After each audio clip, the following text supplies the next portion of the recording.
A warm welcome, former Speaker of the House, Newt Gingrich, is with us. Mr. Speaker.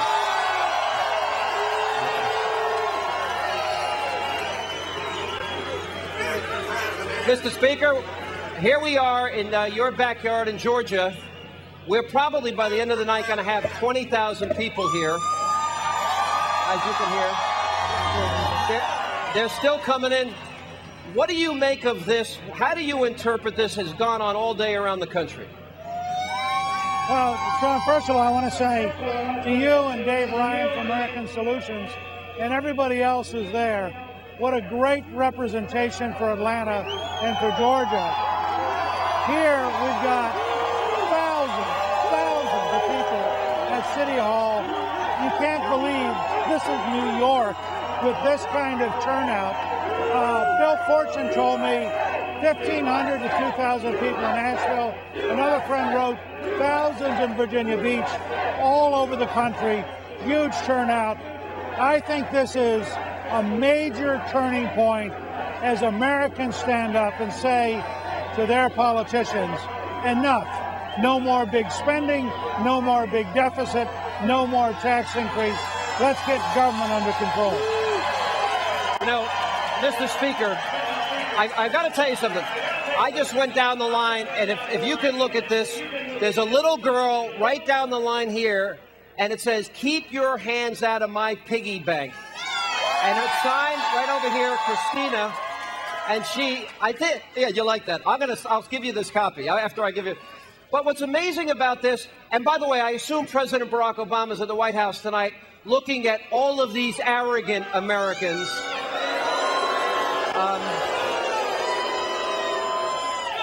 But I got to tell you, John McCain used the phrase generational theft, Mr. Speaker. And if we go through these numbers and we're going to spend and create $10 trillion in debt, and 10 years from now, $806 billion on interest on that debt, this is unsustainable. And America has a message tonight for the White House, 15 to 20,000 strong here in Atlanta. Leave our children and grandchildren's money alone.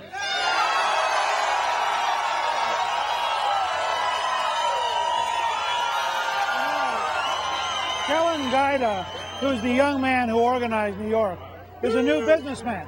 He's not earning the kind of money that would get him taxed by Obama. But he wants his family and his children to have a better future. And he knows that this debt is a direct threat to their life.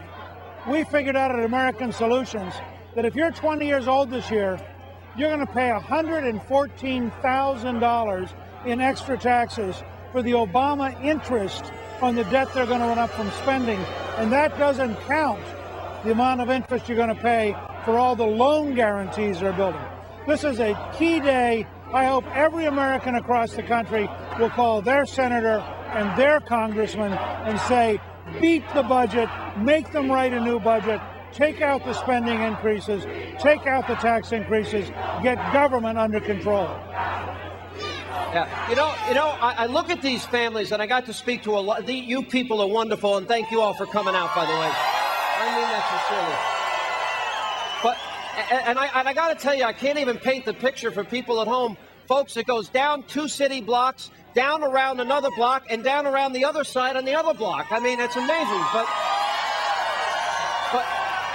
I guess the issue here, though, is, Mr. Speaker, is this a defining moment? Do you think that there's an opportunity to stop the $4 trillion that Barack Obama wants to spend and the amount of debt that he's going to create for our kids and grandkids? Do you think this is the spark that begins here tonight in Atlanta, that began in every state around this country? Is this the spark that gets us going?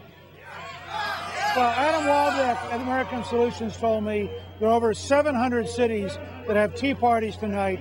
If every American who's watching us will call their senators and their congressmen and tell them to vote no on the budget, no on big spending, no on big deficits, no on tax increases, I think maybe next week we'll start setting the stage to get government under control, and then this will make a difference. All right.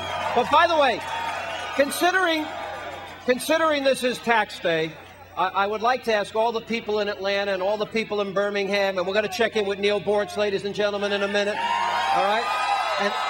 and Georgia's own Newt Gingrich, who's holding down the fort for us in New York, I would like to dedicate this day, and I would like to ask the Obama administration that if they appoint any more people, that we could do better than tax cheat Tim Geithner,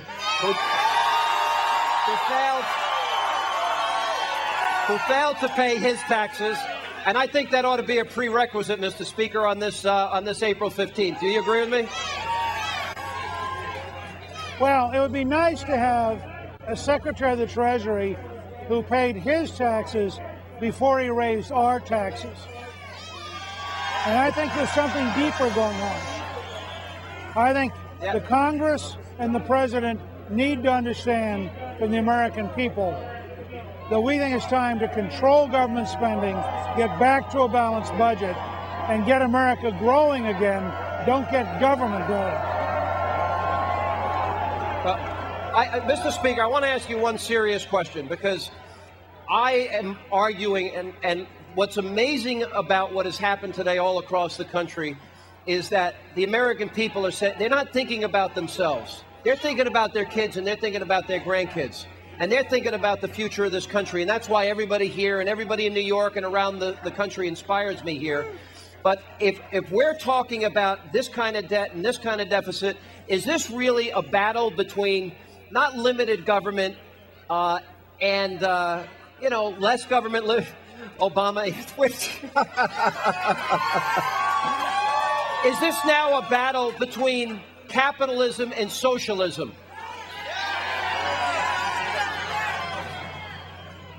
This is a battle between families who care about their children and their grandchildren and who want them to have a decent life, and politicians who are so greedy for power that they would burden our children and our grandchildren for a lifetime so they could get through the next election. This is a battle between responsibility and absolute power grabs by irresponsible politicians. Mr. Speaker, thank you for being with us in New York tonight. Ladies and gentlemen, Newt Gingrich.